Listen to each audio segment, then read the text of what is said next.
Alright guys, so here's a little, I'm going to make a little machine update right here. You guys haven't seen this thing yet, I don't think, but this is my 2002 Kawasaki Bayou 220. I just did a shit ton of work to this thing. Years ago, I'd clean the carburetor for the first time. I thought you had to take the gas tank and all of it off, so I had to take this off. Well, I originally put it on there crooked, and now I got that straight, so that doesn't, this whole thing used to move with that, so now that's nice. I still need to get new grips for it. It's got new exhaust bolts because the other ones broke off when I went to clean the starter in there. I threw new tires on it. It had the stock tires on it. I bought it from the original owner. I gotta get a new tail light. Probably should get the set because they're all rusted out. Need to get that cover too. But yeah, it's been I bought it in June of 2019. It's been a great machine ever since.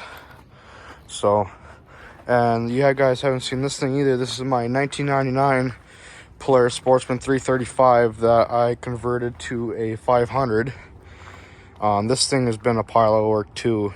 The 4x4 wasn't working, so I should say it was a pile of work, but the 4x4 wasn't working. It quit on me when I was plowing with it a couple winters ago, and I found out that all it needed was gear oil in the hubs.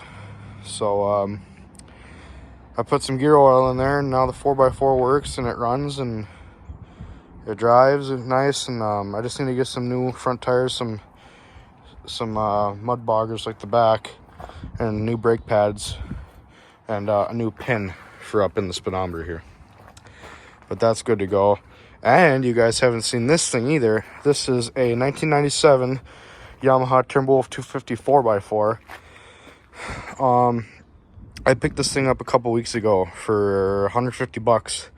The story is the guy 15 years ago rebuilt it, and he went to take it down the block, and then it just shut off and it wouldn't restart. So what I found out was the oil pump went bad, so there was no oil getting pumped up to the cam and stuff, and the cam ate itself alive, and that's where that ended. But and I had to throw new rings in it too, so. But this thing's been a good runner too. The 4x4 works great. I threw new front tires on it. It's got the factory rears on it. This thing doesn't have very many hours either on it.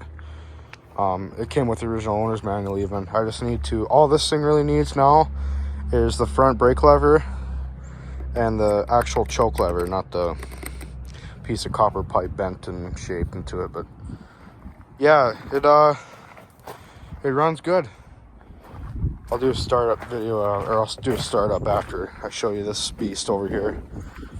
This is a 1984 Honda CR 500R, fastest production bike ever made.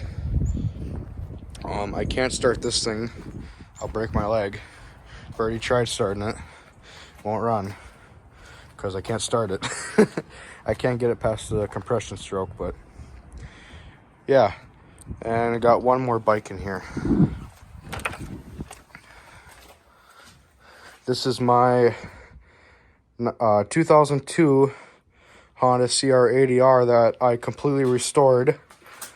I will tell you guys a little story. I had a 1988 Honda CR250R that was just a frame. I'll post a clip of it in one of my old Ride Day Friday videos. But yeah, that's that frame was just sitting there. That's what it looked like when I first got it. And here's a photo of it now. And you guys might recognize that bike. That bike I sold to the Sea Boys. Surprisingly or not, I got lucky on that one. But basically how that went was I posted it, and a couple days later I got a message from Ben Roth. He was like, asked a bunch of questions about it. He was like, I'll give you $3,300 if you can deliver it tonight. So I was like, all right, I got a 4-hour drive ahead of me. Me and my dad started driving up there, and here comes out that the radiator blew out halfway there. So they sent Micah to come pick it up, and I got a photo with him and stuff, but I won't throw that in because it's kind of a crappy photo and you can't really see very much. But yeah, that's that story. So I was like, after that, I was like, I gotta restore another 80 because my first restoration was at my old KX80 that you saw in that video. So yeah, it's the two snowmobiles. That's a 2001 Polaris 800 XE SP. That is a 97 Skidoo Formula Z 670. Here's another 800. This is just a parts machine though. Here is LTZ. Hasn't changed at all. Still needs brakes, still needs clutch lever. I haven't even washed it. Needs to get a wash. I should probably do that. Oh, and here's the next restoration project. It's a 1983 Honda ATC 250R 3-wheeler. That's going to be a nice one. That's going to be expensive as shit, but it's going to be sweet. Go ahead and start that.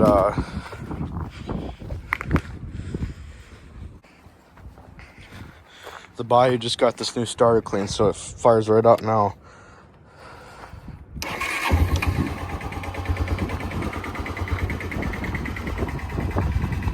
Super quiet too, which is nice.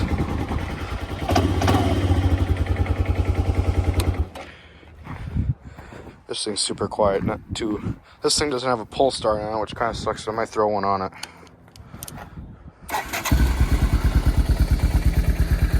Purrs like a kitten. No extra noises. No hiccups. Great throttle response. Shifts great. Oh, I also lapped the valves on this thing. There was a little of a hiccup there, but...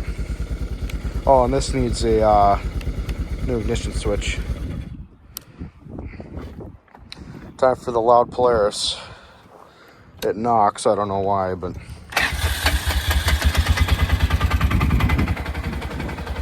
I think these are just the sounds that these things make.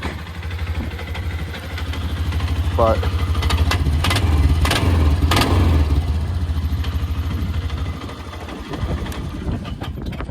runs pretty good. So, thank you guys for watching. Comment, like, subscribe. See you on the next one. JB Moto out.